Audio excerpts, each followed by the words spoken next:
20.000 léguas submarinas, obra de Júlio Verne.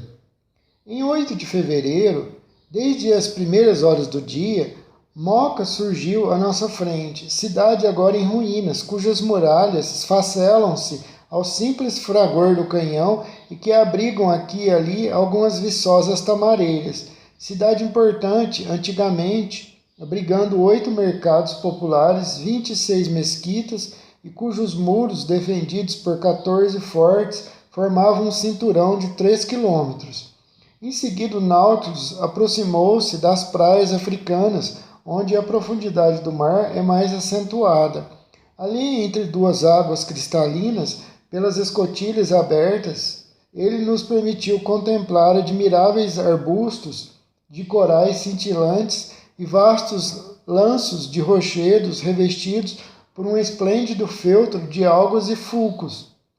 Que indescritível espetáculo, que variedade de sítios e paisagens, a flor daqueles escolhos e ilhotas vulcânicas que confinam a costa líbia. Mas onde essas arborizações revelavam-se em toda a sua beleza, foi na região das praias orientais, que o Nautilus não demorou a alcançar.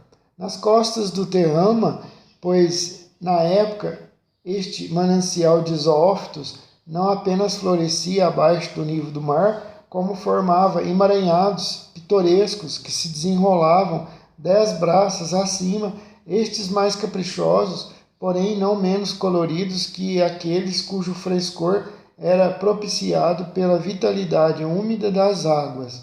Quantas horas encantadoras não passei diante da vidraça do salão! Quantas espécies de desconhecidas da flora e da fauna submarina não admirei à luz do facho de nosso farol elétrico. Fungos agiriciformes, acítinas, cor de ardosa, entre outras, talasiantos, hastes, tubíporas, dispostas como flautas e aguardando apenas o sopro do deus Pan, conchas que proliferam apenas naquele mar, acomodadas nas concavidades madrepóricas e cujas bases são torneadas em curta espiral e, por fim, 1000 espécimes de polipeiro que eu ainda não observava a vulgar esponja. A classe dos espongiários, primeira do grupo dos pólipos, foi precisamente criada por esse produto curioso e incontestável utilidade. A esponja não é um vegetal, como ainda não aceita alguns naturalistas. A classe dos espongiários, primeira do grupo dos pólipos, foi precisamente criada por esse produto curioso e de incontestável utilidade. A esponja não é um vegetal, como ainda não aceita alguns naturalistas, e sim um animal da última ordem, um polipeiro, inferior ao do coral. Sua animalidade é inquestionável e sequer devemos considerar a opinião dos antigos que viam como uma criatura intermediária entre a planta e o animal. Em todo caso, devo acrescentar que os naturalistas não chegaram a um acordo quanto ao modo de organização da esponja. Para alguns é um polipeiro, para outros, como Milne Edwards, um indivíduo isolado e único. A classe dos espongiários inclui aproximadamente 300 espécies encontradas nos mares mais variados e mesmo em certos cursos de água, onde receberam o nome de fluviáteis. Suas águas de predileção, porém, são as do Mediterrâneo, das ilhas gregas, da costa da Síria e do Mar Vermelho. Nelas reproduzem-se e desenvolvem-se esponjas delicadas e macias, cujo valor monta a 150 francos. A esponja loura da Síria, a esponja dura da Berbere, etc.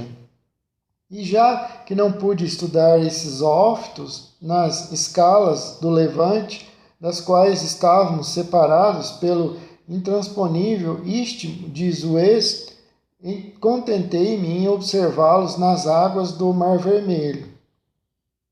Chamei então o conselho para junto de mim, Enquanto o Nautilus, a uma profundidade média de 8 a 9 metros, avançava lentamente por entre todos aqueles belos rochedos da costa oriental. Ali crescia esponja de todas as formas, pendiculares, foliculares, globulares, digitoformes. Seu aspecto justificava os nomes de coberlhas, cálices, rocas, chifres de alface, pata de leão, cauda de pavão, luva de Netuno, que lhes foram atribuídos pelos pescadores mais afeitos à poesia que os cientistas. De seu tecido fibroso, besuntado por uma substância gelatinosa, escapavam incessantemente pequenos filetes de água que, após terem levado vida a cada célula dela, eram expulsos imediatamente, um movimento contrátil. A substância gelatinosa desaparece após a morte do pólipo e, ao apodrecer, libera amoníaco, deixando subsistir apenas as fibras córneas, ou também gelatinosas, de que se compõe a esponja doméstica, a qual exibe uma cor avermelhada e tem diversos usos segundo seu grau de elasticidade, permeabilidade ou resistência ao atrito. Os polipeiros aderiam aos rochedos, às conchas dos moluscos e mesmo aos caules de hidrófitos, ocupando as maiores anfractuosidades, uns esparramando-se, outros agrupando-se ou pendendo com excrescências colaginas. Ensinei a Conselho que aquelas esponjas eram pescadas de duas maneiras, ou por meio da draga ou manualmente. Este último método, que requer o uso de mergulhadores, é preferível, pois, preservando o tecido do polipeiro, garante-lhe um valor bem superior. Os demais zoófitos que populavam junto aos espongiários consistiam principalmente em medusas de uma espécie muito elegante. Os moluscos eram apresentados por variedade de calamares que, segundo de Orbigny, são exclusivos do Mar Vermelho, e os répteis por tartarugas virgata, pertencentes ao gênero dos quelônios, que forneceram um prato saudável e delicado à nossa mesa. Quanto aos peixes, eram numerosos e quase sempre espetaculares. Eis alguns daqueles que as redes do Nautilus capturavam em maior quantidade: raias, entre as quais as limas, de forma oval, cor de tijolo, corpo semeado por manchas azuis desiguais e identificáveis por seu duplo esporão rendado; peixes fantasmas com o dorso prateado, raias com espinhos e a cauda pontilhada, bem como brocates, vastos mantos com 2 metros de comprimento que ondulavam entre as águas; aodontes absolutamente desprovidos de dentes, espécies de cartilaginosos aparentados ao escalo; os trações dromedárias, cuja corcova termina num agulhão curvo com meio metro de comprimento; ofídeos, autênticas moreias de cauda prateada, dorso azulado, peitorais marrons debruados de cinza; gordinhos da família dos estromáteos, zebrados com estreitas listras douradas e paramentados com as 3 cores da França; blênios Guermouth, com 4 decímetros de comprimento; soberbos aracímboras, decorados com 7 faixas transversais de um belo negro, exibindo barbatanas azuis e amarelas e escamas douradas e prateadas; centrópodes, zargos auriflamantes de cabeça amarela, peixes papagaios, bodiões, balistas, gobides, etc., além de 1000 outros peixes presentes nos oceanos que já havíamos percorrido. Em 9 de fevereiro, o Nautilus flutuava na parte mais larga do Mar Vermelho, compreendida entre Joaquim, na costa oeste, e Quonfodá, na costa leste, num perímetro de 190 milhas.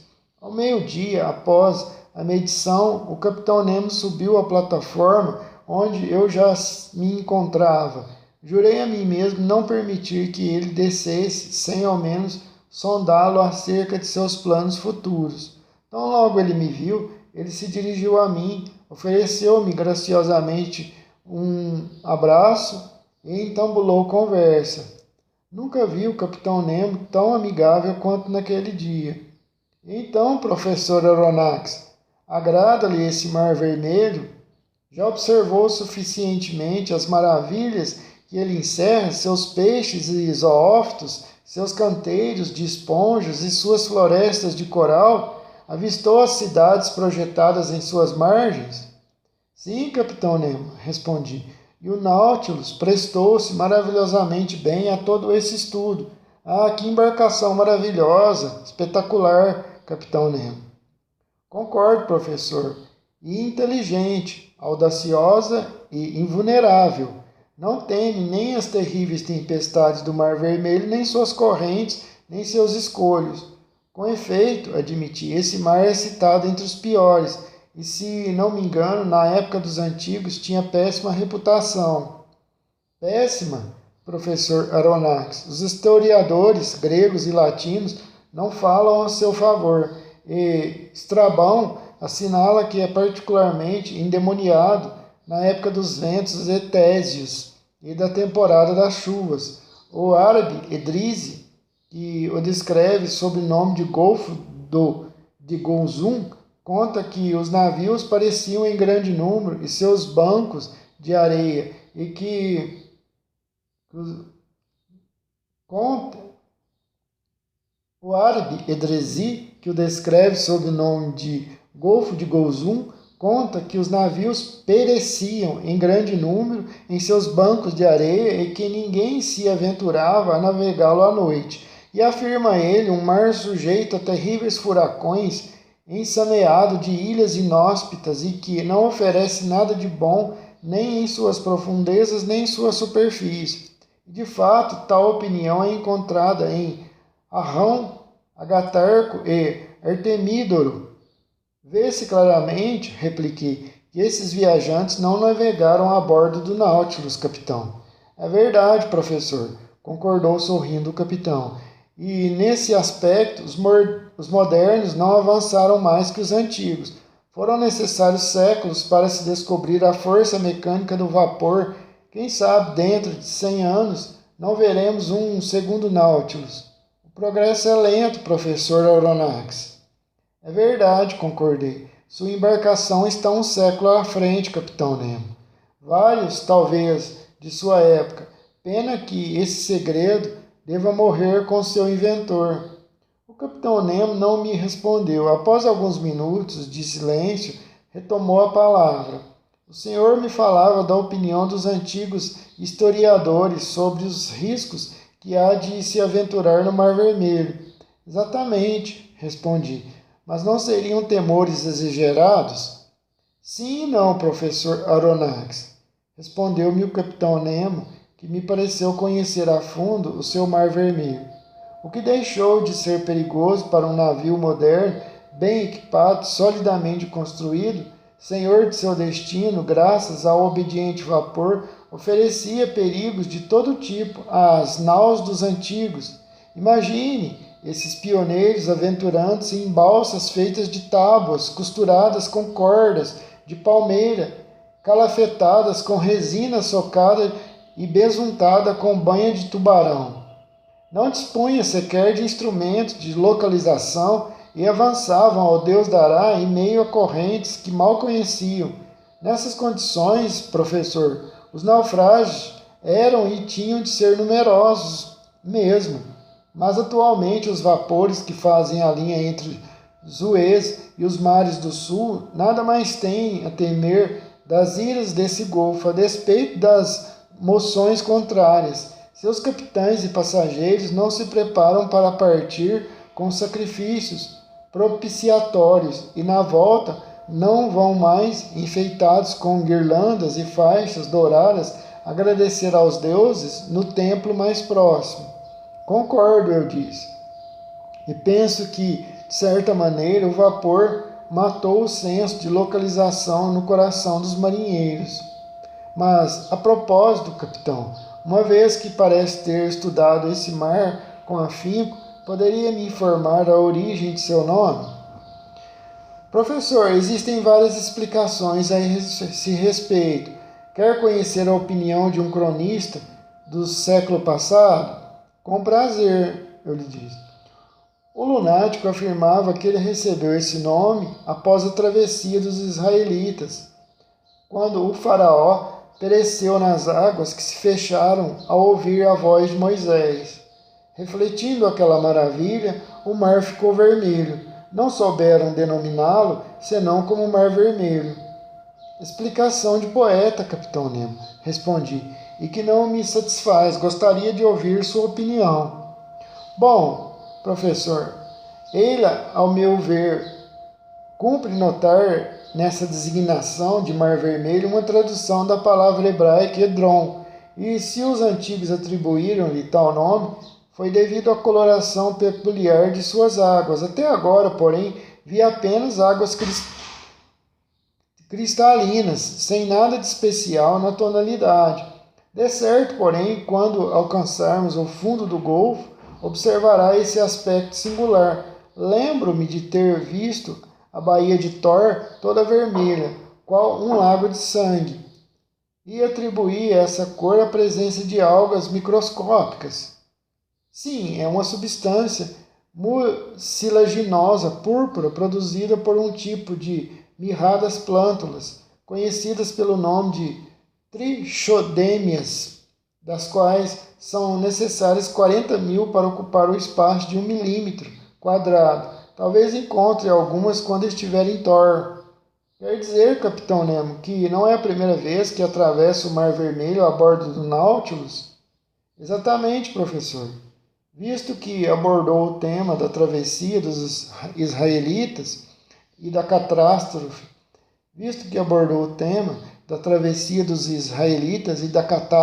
dos egípcios, eu lhe perguntaria se detectou vestígios submarinos desse grande evento histórico. Não, professor, e isso por uma excelente razão. E qual seria, capitão Nemo? É que o lugar exato por onde Moisés passou com todo o seu povo acha-se de tal maneira assoreado atualmente que os camelos mal conseguem lavar as pernas. Sendo assim, o meu Nautilus não teria água suficiente para navegar ali. E é esse lugar? Esse lugar situa-se um pouco acima de Suez, num braço que antigamente formava um estuário profundo, quando o Mar Vermelho estendia-se até os lagos salobros. Contudo, seja ou não milagrosa essa passagem, os israelitas nem por isso deixaram de atravessá-la para alcançar a terra prometida, e o exército do faraó pereceu precisamente naquele local. Logo penso que escavações empreendidas naquelas areias revelariam uma grande quantidade de armas e instrumentos de origem egípcia. Isso é evidente, concordei, e temos de torcer para que os arqueólogos deem início a essas buscas, pois novas cidades irão assentar-se sobre esse istmo com a abertura do canal de Suez, um canal absolutamente inútil para uma embarcação como Nautilus. Sem dúvida, mais útil para o mundo inteiro, disse o capitão Nemo. Os antigos perceberam claramente a utilidade comercial de estabelecer uma comunicação entre o Mar Vermelho e o Mediterrâneo, mas não cogitaram escavar um canal direto e adotar o Nilo como intermediário. Muito provavelmente, o canal que unia o Nilo ao Mar Vermelho foi iniciado sobre Sesostris. E, a crermos na tradição, o que é certo é que 615 anos antes de Jesus Cristo, Neco realizou obras planejando um canal alimentado pelas águas do Nilo, através da planície do Egito que contempla a Arábia. Esse canal era percorrido em 4 dias, e sua largura permitia que 2 trirremes pudessem atravessá-lo de frente. Foi continuado por Dário filho de Starpo e provavelmente concluído por Ptolomeu II. Estrabão viu-o dedicado à navegação, mas o suave declive entre seu ponto de partida próximo a Bubaste e o Mar Vermelho só o tornava navegável durante alguns meses do ano. Esse canal serviu ao comércio até o século dos Antoninos, abandonado, assoreado, depois reformado por ordens do califa Omar, foi definitivamente vedado em 761 ou 762 pelo califa Al-Mansur, que assim quis impedir a chegada de víveres a Mohammed ben Abdallah, amotinado contra ele. Durante a expedição do Egito, seu conterrâneo, general Bonaparte, encontrou vestígios dessas obras no deserto de Suez. Surpreendido pela maré, quase pereceu horas antes de alcançar Adjarote, justamente onde Moisés acampara 3.300 anos antes dele. Pois bem, capitão, o que os antigos não fizeram, uma junção entre os dois mares que abreviará em 9.000 quilômetros a rota de Cádiz às Índias, o senhor Lesseps fez sem contratempos, transformando a África numa imensa ilha. Sim, professor Aronnax, e tem o direito de se orgulhar de seu compatriota. É um homem que honra mais uma nação do que os maiores capitães. Como tantos outros, no início foi ironizado e desdenhado, mas terminou por triunfar, pois tinha força de vontade. E é triste pensar que essa obra, que deveria ter sido uma obra internacional, que teria bastado para ilustrar um reino, foi bem sucedida graças à energia de um único homem. Portanto, viva o senhor Lesseps. Sim, viva esse grande cidadão, respondi, pasmo diante do tom com que o capitão Nemo acabava de falar. Infelizmente, ele continuou, não posso conduzi-lo através do canal de Suez, mas poderá ver os compridos pieres de Port Said depois de amanhã, quando estivermos no Mediterrâneo. No Mediterrâneo, exclamei. Sim, professor, admirado. O que me admira é pensar que estaremos lá depois de amanhã. Sério? Sim, capitão, embora eu já devesse estar acostumado a não me admirar com mais nada desde que estou a bordo do Nautilus. Mas qual o motivo de tamanha surpresa, professor Aronnax? O motivo é a velocidade estonteante que o senhor será obrigado a imprimir ao submarino, caso ele deva estar em pleno Mediterrâneo depois de amanhã, tendo contornado a África e dobrado o Cabo da Boa Esperança. E quem fala em contornar a África, professor? E quem fala em dobrar o Cabo da Boa Esperança? Entretanto, a menos que o Nautilus navegue em terra firme e passe por cima do istmo. Ou por baixo, professor Aronnax. Por baixo? Sem dúvida, respondeu tranquilamente o capitão Nemo. Há muito tempo a natureza fez sobre essa língua de terra o que os homens hoje fazem em sua superfície. O quê? Então existe uma passagem lá? Sim, uma passagem subterrânea que denominei Túnel das Arábias, que passa sob Suez e desemboca no Golfo de Pelusa. Mas esse istmo é formado de areias movediças, até certa profundidade. Mas apenas 50 metros topamos com uma inexpugnável base rochosa. E foi por acaso que descobriu essa passagem? Perguntei cada vez mais assombrado. Acaso e raciocínio, professor. Eu diria mais raciocínio que acaso. Capitão, meus ouvidos não acreditam no que estou ouvindo. Ah, cavalheiro, o ditado auris habent et no audiente é sempre verdadeiro.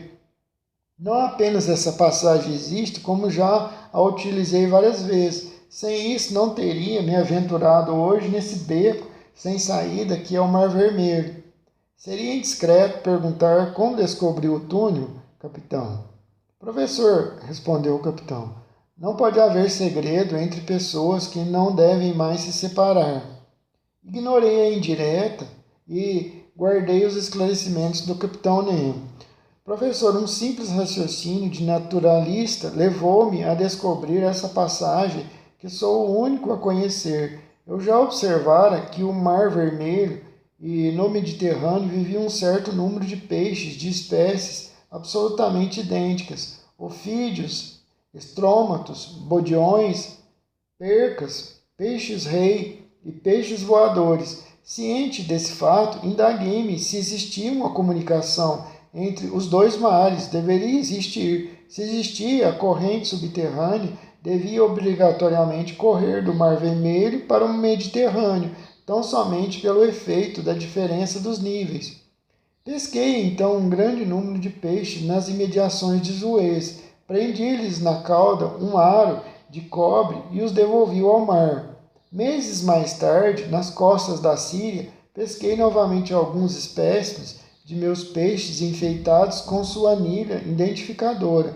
A comunicação entre os dois estava então demonstrada para mim. Procurei com meu Nautilus, descobri-a, aventurei-me nela e daqui a pouco, professor, o senhor também terá percorrido o meu túnel subterrâneo.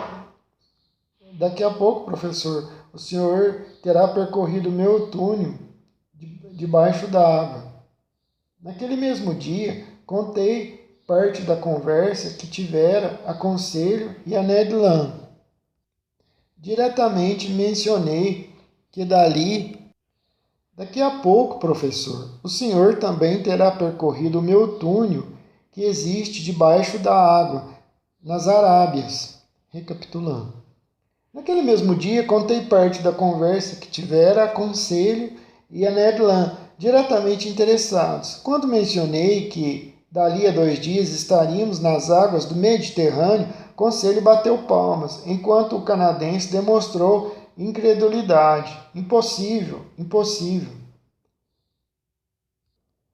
Meu amigo, mas existe um túnel que liga as duas extremidades. Um túnel submarino, uma comunicação entre os dois mares. Quem poderia imaginar uma coisa dessas? Amigo Ned, respondeu o Conselho, já tinha ouvido falar do Nautilus?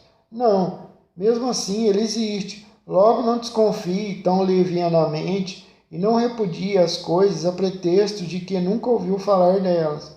Esperemos, replicou Ned Land, balançando a cabeça. Afinal de contas, quero muito acreditar nessa passagem e Deus queira que o Capitão Nemo realmente nos conduza ao Mediterrâneo.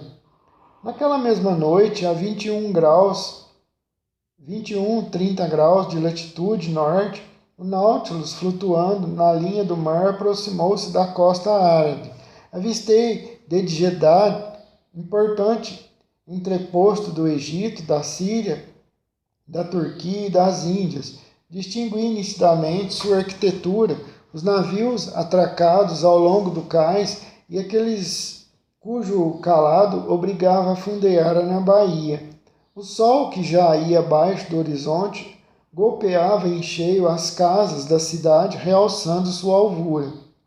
Do lado de fora, alguns casebres de madeira ou bambu indicavam o bairro habitado pelos beduínos.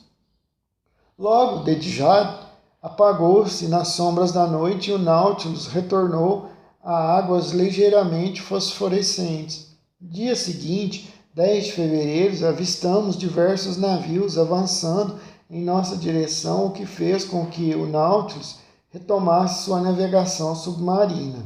Ao meio-dia, porém, na hora da medição, estando deserto o mar, ele tornou a subir até a linha de flutuação. Acompanhado por Ned Land, Conselho, vim sentar-me na plataforma. Mal se via a costa a leste, perdida em meio à névoa úmida. Recostados nos flancos do Scalar, conversávamos banalidades, quando Ned Land, apontando para o mar, perguntou: "Vê alguma coisa, professor?" "Não, Ned", respondi, "mas bem sabe que não tenho olhos como os seus." "Olhe direito", insistiu Ned. Lá, a estibordo, à nossa frente, mais ou menos na altura do farol, não vê a massa líquida turbilhonando? Com efeito, eu disse, após uma atenta observação, e vejo uma espécie de corpo escuro e comprido na superfície. Outro Nautilus? Zombou o Conselho. Não, respondeu o canadense. Ou muito me engano, ou se trata de um animal marinho. Há baleias no Mar Vermelho? Perguntou o conselho. Sim, meu rapaz, respondi. Às vezes aparecem algumas. Não é uma baleia, continuou Ned Land, que não desgrudava os olhos do objeto assinalado. Eu e as baleias somos velhos conhecidos, e eu não me enganaria diante de uma, professor. Esperemos, disse o conselho. O Nautilus dirige-se para aquele lado, e daqui a pouco saberemos com o que lidamos. De fato, dali a pouco, o vulto negro achava-se a apenas 1 milha de distância. Parecia um grande escolho, à deriva no meio do mar. O que era? Eu não saberia dizer. Ei, está se mexendo. Mergulhou, exclamou Ned Land. Com mil diabos, que animal é aquele? Não tem a cauda bifurcada como as baleias ou cachalotes, e suas nadadeiras parecem membros amputados. Mas então, hesitei. Vejam, continuou o canadense, ei-lo de costas levantando os úberes. É uma sereia, exclamou o conselho. Uma verdadeira sereia, que o patrão me perdoe. Aquele substantivo sereia me deu uma pista e compreendi que o animal pertencia àquela ordem dos seres marinhos que a fábula metamorfoseou em sereias, metade mulheres, metade peixe. Não, disse o conselho, não é uma sereia, mas uma curiosa criatura, de que restam apenas alguns espécimes no Mar Vermelho. É um dugongo, ordem dos serinídeos, grupo dos piciformes, subclasse dos eutérios, classe dos mamíferos, ramo dos vertebrados, discorreu o conselho.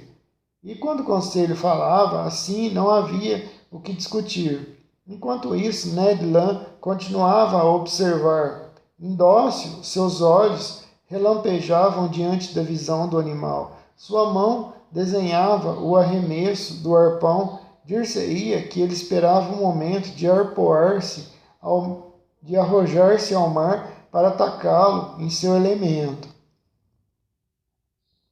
Ó, professor, declarou Ned Land com uma voz trêmula de emoção, nunca arpoei uma criatura dessas. Esta frase resumia o arpoador. Naquele instante, o capitão Nemo apareceu na plataforma e avistou o Dodongo. Ao ver o estado do canadense, foi direto ao assunto. Se estivesse empunhando um arpão, mestre Ned Land, não sentiria a mão queimando? Não fui eu quem o disse, capitão. E não gostaria de retomar por um dia sua profissão de pescador e acrescentar esse cetáceo à lista dos que já eliminou? E como? Pois bem, pode tentar. Obrigado, senhor, respondeu Ned Land, cujos olhos chisparam fogo. Entretanto, observou o capitão, intimo a não perder o animal, e digo isto em seu próprio interesse. Por acaso é perigoso atacar um dugongo? Perguntei, apesar do desdém do canadense. Às vezes, respondeu o capitão, esse animal costuma investir contra seus agressores e virar sua embarcação. Perigo que não deve assustar Ned Land, mas ele tem um golpe de vista certeiro. Sua nadadeira dorsal é implacável. Se o aconselho a não perder este dugongo, é por ser ele justamente considerado uma carne requintada, e sei que mestre Ned Land não despreza iguarias. Ah, fez o canadense, a criatura também se dá ao luxo de ser saborosa? Sim, Ned Land, sua carne, autêntico manjar, é muito apreciada, controlada em toda a Malásia e digna da mesa de príncipes. Isso significa que caçam esse excelente animal tão encarnicidamente que, assim como o peixe-mulher, seu congênere, ele vai se tornando cada vez mais raro. E eles vão matar o... É uma ficção, é claro. Eu tenho que ser, como eu falei nas outras gravações, tenho certeza que se fosse hoje em dia, Júlio Verne, que era um cara muito inteligente, tinha de bom senso, não colocaria isso no livro. Então, senhor capitão, disse conselho em tom sério, se porventura esse fosse o último de sua raça, não conviria poupá-lo no interesse da ciência? Talvez, replicou o canadense, mas no interesse da culinária talvez fosse preferível caçá-lo. Vá em frente, Ned Land, foi a resposta do capitão Nemo.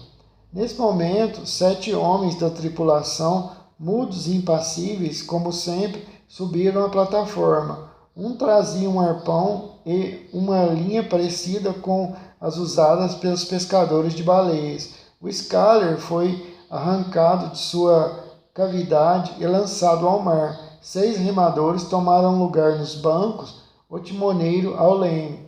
Ned, Conseil e eu nos instalamos na polpa. Não vem, capitão? Perguntei. Não, professor, mas desejo-lhes boa caçada. O Scaler desatracou e, impulsionado pelos 6 remos, investiu rapidamente na direção do Gongo, que boiava então a 2 milhas do Nautilus. A algumas centenas de metros do cetáceo, o Scaler reduziu a velocidade e os remos mergulharam silenciosamente nas águas tranquilas. Ned Land, de pé na proa, acertava o arpão. O arpão usado na caça à baleia é comumente preso a uma corda bem comprida, que se desenrola com facilidade quando o animal ferido a arrasta consigo. Mas naquela circunstância a corda media apenas uma dezena de braças, achando-se presa simplesmente a um barrilete cuja flutuação devia indicar o trajeto do gongo sobre as águas. De pé, eu observava detidamente o adversário do canadense. O dugongo, que também atende pelo nome de alicore, lembrava muito o peixe-mulher. Seu corpo oblongo terminava numa cauda bastante prolongada, suas nadadeiras laterais em autênticos dedos. A diferença para o peixe-mulher residia em que sua maxila superior era dotada de 2 dentes compridos e pontiagudos, formando cerdas divergentes.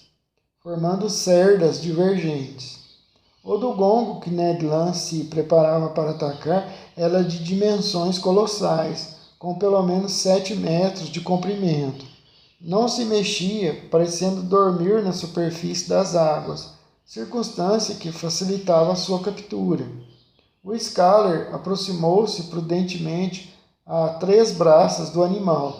Os remos permaneciam suspensos em seus estribos. Levantei-me novamente. Ned Land, com o corpo vergado para trás, agitava o arpão com sua mão calejada. Ouvimos então um silvo e o dugongo desapareceu. O arpão, vigorosamente arremessado, de certo atingira apenas a água.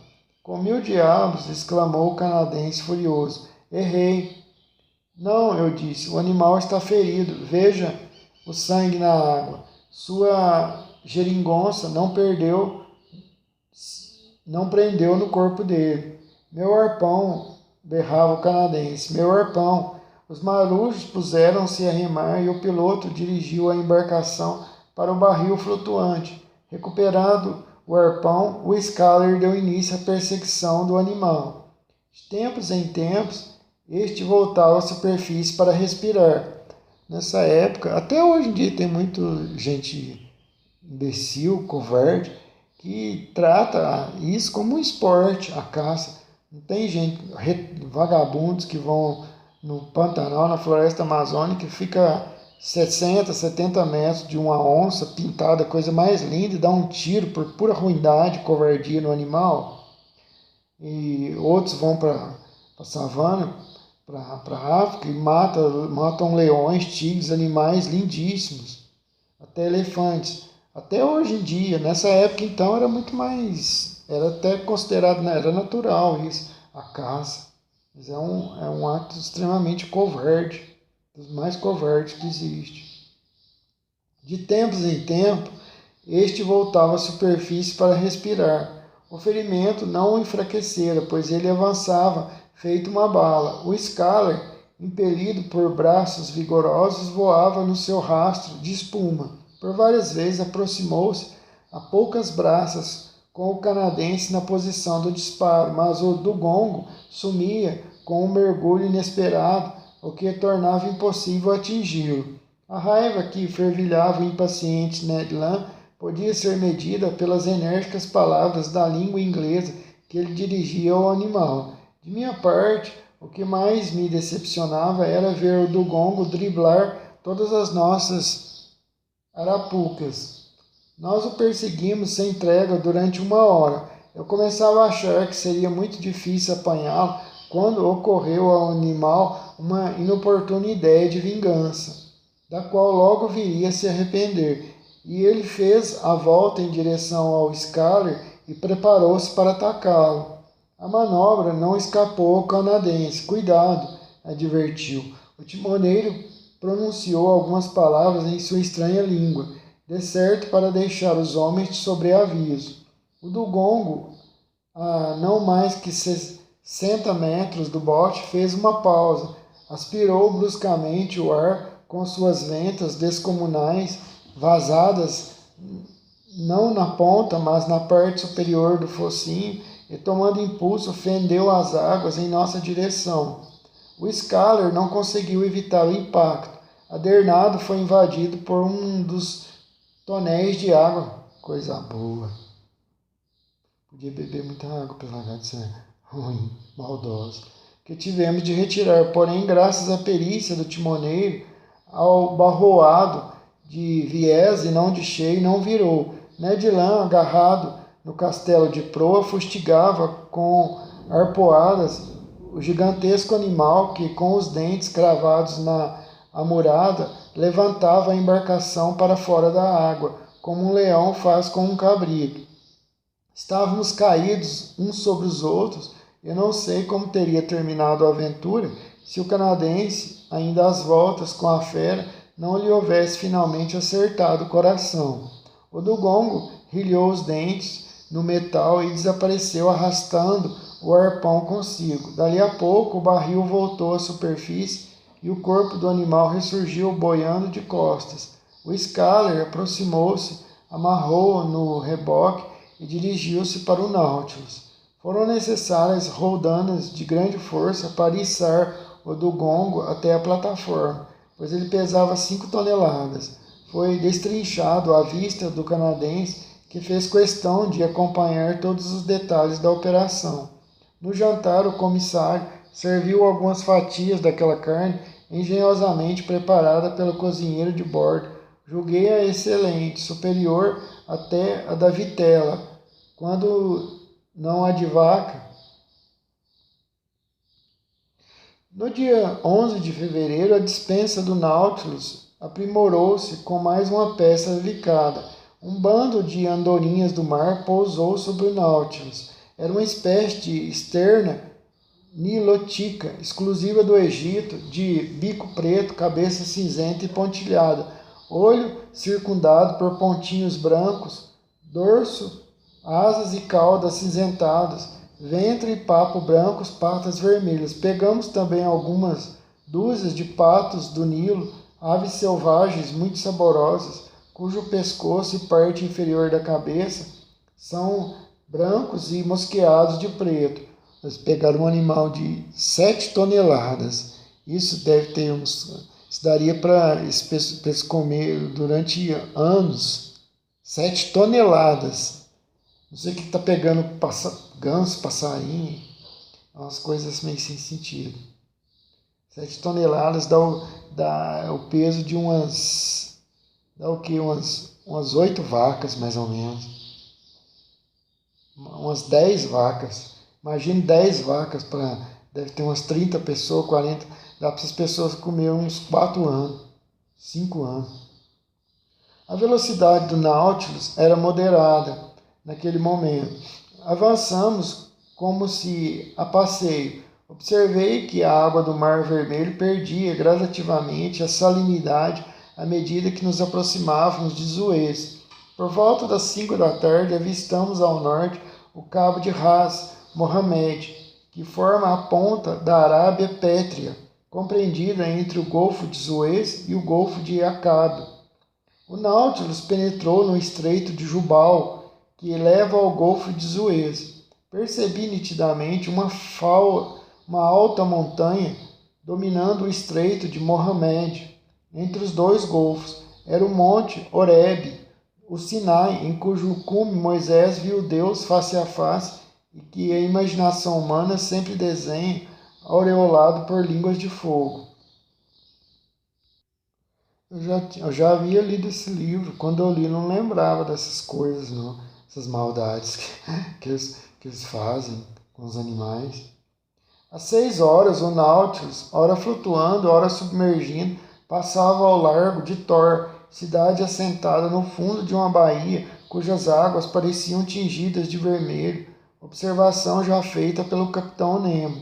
Então anoiteceu, em meio a um pesado silêncio, às vezes rompido pelo pio do pelicano e de algumas aves noturnas ou pelo barulho da arrebentação.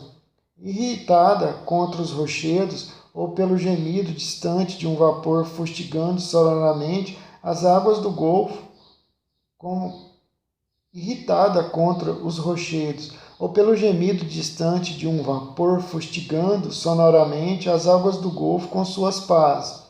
Das 8 horas às 9, o Nautilus permaneceu a uma profundidade de poucos metros. Pelos meus cálculos, devíamos estar nas imediações de Suez. Através das escotilhas do salão, eu via um fundo de mar ensameado de rochedos intensamente iluminados pela luz elétrica. Parecia-me que o estreito afunilava cada vez mais. Às 9h15, tendo a embarcação retornado à superfície, subi a plataforma. Impaciente para atravessar o túnel do Capitão Nemo, eu não parava quieto e expirava sofregamente o ar fresco da noite. Dali a pouco, na penumbra, percebi um fogo pálido, meio desbotado pela bruma, luzindo a 1 milha de distância. Um farol flutuante, disseram perto de mim. Voltei-me e reconheci o capitão. É o farol flutuante de Suez, ele continuou. Logo chegaremos à boca do túnel. Não deve ser fácil entrar. Justamente, professor. Daí eu ter por hábito permanecer no compartimento do timoneiro para dirigir pessoalmente a manobra. E agora, se quiser fazer a gentileza de descer, professor Aronnax, o Nautilus romperá as águas e só voltará à superfície após haver atravessado o túnel das Arábias. Seguiu o capitão Nemo. A escotilha se fechou, os reservatórios de água se encheram e o aparelho desceu 10 de metros. No momento em que me dispunha a voltar ao meu quarto, o capitão me deteve. Gostaria de me acompanhar à casa do piloto? Faltou-me coragem para lhe pedir, capitão, admiti. Claro que gostaria. Pois vem, então. Assim verá tudo o que é possível ver durante essa navegação subterrânea e ao mesmo tempo submarina.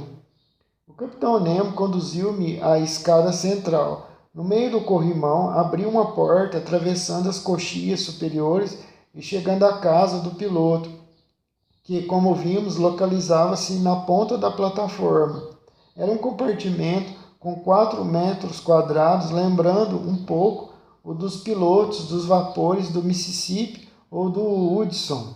No centro manobrava-se uma roda disposta verticalmente e articulada às troças do leme, as quais corriam até a polpa do Nautilus. 4 escotilhas com vidros lenticulares vazadas nas paredes do compartimento permitiam ao homem da barra observar em todas as direções. A cabine estava na penumbra, mas logo minha vista acostumou-se àquela escuridão e percebi o piloto, um rapagão com as mãos apoiadas nos aros da roda. Do lado de fora, o mar surgia iluminado pelo farol que irradiava por trás da cabine, na outra ponta da plataforma. Agora, disse o capitão Nemo, procuremos nossa passagem. Fios elétricos conectavam a casa do timoneiro à sala das máquinas, de onde o capitão podia comunicar ao Nautilus sua direção e movimentação. Bastou ele apertar um botão metálico para instantaneamente a velocidade da hélice ver-se reduzida. Eu observava em silêncio o paredão escarpado que margeávamos naquele momento, base inabalável do maciço arenoso da costa, o qual acompanhamos por cerca de 1 hora, a poucos metros de distância. O capitão Nemo não desgrudava os olhos da bússola pendurada na cabine, com seus 2 círculos concêntricos. A um simples gesto seu, o timoneiro ajustava o curso do Nautilus. Eu me instalara na escotilha de bom-bordo, de onde contemplava magníficas substruções de corais, zoófitos e algas, bem como crustáceos, a agitar suas patas compridas projetadas para fora das anfractuosidades da rocha. Às 10h15, o capitão assumiu pessoalmente o leme. Uma ampla galeria, escura e profunda, abria-se à nossa frente, e por ela o Nautilus enveredou temerariamente. Ouvimos um estranho e inusitado marulhar em seus flancos. Eram as águas do Mar Vermelho que o declive do túnel escoava para o Mediterrâneo. O Nautilus descia a torrente rápida como uma flecha, a despeito dos esforços do motor que, para resistir, revolvia as águas em contra-hélice. Nos paredões da estreita passagem ouvia somente traços cintilantes, linhas retas, sulcos e fogo riscados pela velocidade sobre o brilho da luz elétrica. Meu coração palpitava e eu comprimia com a mão. Às 10h35, o capitão Nemo abandonou a roda do leme e, voltando-se para mim, bradou: "O Mediterrâneo!" O Nautilus, arrastado pela correnteza, acabava de atravessar o istmo de Suez em 20 minutos. O arquipélago grego. Ao raiar do dia 12 de fevereiro, o Nautilus subiu novamente à superfície. Às 3 milhas ao sul, desenhava-se a silhueta enevoada de Pelusa. Uma torrente nos carregara de um mar para outro. Aquele túnel, porém, fácil de descer, parecia impossível de subir. Por volta das 7 horas, Ned Land e Conselho juntaram-se a mim. Os 2 inseparáveis companheiros haviam pegado no sono, esquecendo-se completamente das façanhas do Nautilus. "E então, senhor naturalista?" perguntou o canadense num tom levemente zombeteiro. "E o tal do Mediterrâneo?" "Ora, Ned Land, estamos flutuando em sua superfície." "Hein?" reagiu o conselho. "Quer dizer que ontem à noite?" "Sim, ontem à noite, em poucos minutos, atravessamos o istmo intransponível." "Não acredito", insistiu o canadense. "E está errado, mestre Ned Land", declarei. "Aquela costa baixa que se arredonda em direção ao sul é a costa egípcia." "Conte outra, professor", teimou o canadense cabeça dura. "Ora, uma vez que o patrão afirma", reiterou o conselho, "cumpre acreditar no patrão." "Inclusive, Ned, o capitão Nemo fez-me as honras de seu túnel e eu estava ao seu lado na casa do timoneiro quando ele próprio pilotava o Nautilus através da estreita passagem." "Está ouvindo, Ned?" alfinetou o conselho. "E você, Ned, que tem a vista tão boa", acrescentei, "pode ver daqui, projetando-se no mar, os pieles de Port Said." O canadense observou atentamente. "É mesmo", admitiu. "Tem razão, professor. E seu capitão é um ás." "Estamos no Mediterrâneo, de fato." "Ótimo. Trataremos, então, de conversar sobre nossos modestos assuntos, mas de maneira que ninguém nos possa ouvir."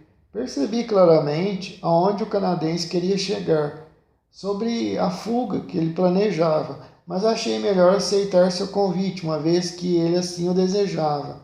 Fomos os 3 nos reunir junto ao farol, onde ficávamos menos expostos à maresia. "Agora, Ned, pode falar", eu comecei. "O que tem a nos dizer?" "É muito simples, professor", respondeu o canadense. "Estamos na Europa agora. Antes que as excentricidades de Nemo nos arrastem para o fundo dos mares polares ou nos levem de volta à Oceania, peço que deixemos o Nautilus." Para ser sincero, aquela conversa com Ned Land sempre me deixava constrangido. Longe de mim querer cercear a liberdade de meus companheiros, mas tampouco me sentia propenso a abandonar o Capitão Nemo. Graças a ele, graças a seu aparelho, eu aprimorava diariamente meus estudos submarinos, refazendo in loco meu livro sobre as grandes profundezas. Voltaria a ter oportunidade igual a esta de observar as maravilhas do oceano? Obviamente que jamais. Logo, não me passava pela cabeça deixar o Nautilus antes de encerrado nossos ciclos de estudos. Amigo Ned, perguntei. Responda-me francamente, por acaso entedia-se a bordo, lamenta que o destino tenha lançado nas garras de Nemo? O canadense permaneceu calado por uns instantes. Por fim, cruzando os braços, disse: Para ser sincero, professor Aronnax, não me arrependo de nossa viagem submarina. Ficarei satisfeito depois, mas, para isso, ela precisa terminar. Eis o meu ponto de vista. Ficaremos presos nessa caixa de lata pelo resto da vida, passeando daqui para ali, dali para cá, no mar, apesar de ser isso maravilhoso, espetacular, mas tudo uma hora cansa, professor. Por mais espetacular e maravilhoso que algo seja, uma hora cansa. Eu já estou me cansando disso. Quero voltar para minha casa, rever meus amigos, o senhor não? Eis o meu ponto de vista, repito. Ela terminará, Ned. Onde e quando? Onde? Não faço ideia, nem quando, não posso dizê-lo. Ou melhor, suponho que esta viagem terminará quando esses mares não tiverem mais nada a nos ensinar. Neste mundo, tudo que começa tem um fim inexorável. Penso como o patrão, interveio o conselho, e não é impossível que após ter percorrido todos os mares do globo, o Capitão Nemo nos devolva a liberdade. A liberdade, exclamou o canadense. Não exagere, mestre Ned Land, eu disse. Nada temos a temer do capitão, mas tampouco partilho as ideias de conselho. Somos senhores dos segredos do Náutico. E duvido que seu comandante, o capitão Nemo, se porventura nos restituísse a liberdade, aceitasse vê-los correr o mundo conosco. Mas então o que espera? Forçou o canadense. Uma oportunidade clara, seja dentro de 6 meses, seja agora. Essa é boa, professor, mas por favor, onde estaremos daqui a 6 meses, senhor naturalista? Talvez aqui, talvez na China. Você sabe que o Nautilus é um excelente velocista. Atravessa os oceanos como uma andorinha atravessa os ares, ou um trem expresso os continentes. Não receia os mares frequentados. Quem nos diz que não apontará para o litoral da França, da Inglaterra ou dos Estados Unidos, onde poderemos tentar a fuga com maior probabilidade de sucesso? Professor Aronnax, respondeu o canadense, seus argumentos pecam na base. O senhor fala no futuro. Estaremos ali, estaremos aqui, estaremos acolá. Eu falo no presente. Estamos aqui e temos de nos aproveitar disso. Estamos praticamente na Europa. Eu estava pressionado pela lógica de Ned Land e me sentia derrotado nesse terreno. Não sabia mais que argumentos apresentar a meu favor. Professor, volveu ele, suponhamos o que é impossível, que o capitão lhe ofereça a liberdade hoje mesmo. Aceitaria? Não sei, respondi. E aceitaria caso ele acrescentasse que não voltaria a renovar a oferta? Não respondi. E o que pensa o amigo conselho?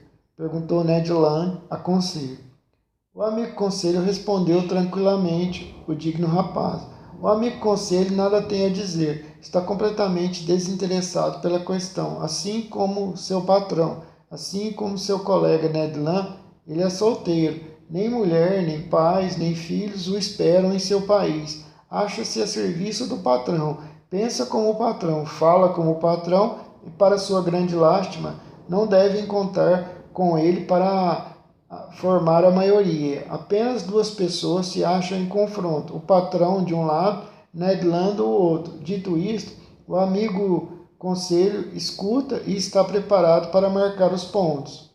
Não pude me abster de sorrir vendo o conselho falar assim e aniquilar sua personalidade tão por completo. No fundo, o canadense devia regozijar-se por não tê-lo como rival.